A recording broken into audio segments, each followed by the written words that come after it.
వారం అంతా నా కుటుంబీకులు, నా బిడ్డలు, నా కుటుంబము, నా బంధువులు, నా తల్లిదండ్రులు, అయ్యా నా స్వజనులు ఇదిగో బయటికి వెళ్తే వస్తూ ఉన్నారు ప్రభువా. బయటికి వెళ్తే వస్తానో రానో గ్యారెంటీ లేదయ్యా. ఆహారం తింటే ఆహారం మొత్తం తినగలుగుతానో తినలేని గ్యారెంటీ లేదు ప్రభువా.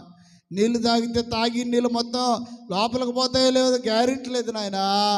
కడుపు నిండా ఆహారం తింటే ఆహారం జీర్ణమవుతుందంటే, ఆహారం ద్వారా ఆరోగ్యంగా ఉన్నానంటే, ఆహారం ద్వారా బలం పుచ్చుకుంటున్నానంటే, ఆహారం ద్వారా నా పనులు నేను చేసుకోగలుగుతున్నానంటే, ఆహారం ద్వారా నేను బ్రతకగలుగుతున్నానంటే నువ్వేనైనా కారణం ప్రభువా.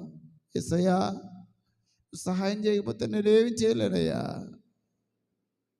నువ్వు నడిపించకపోతే నేనేమి చేయలేను ప్రభువా. నువ్వు వాడుకోకపోతే నేనేం చేయలేనయ్యా.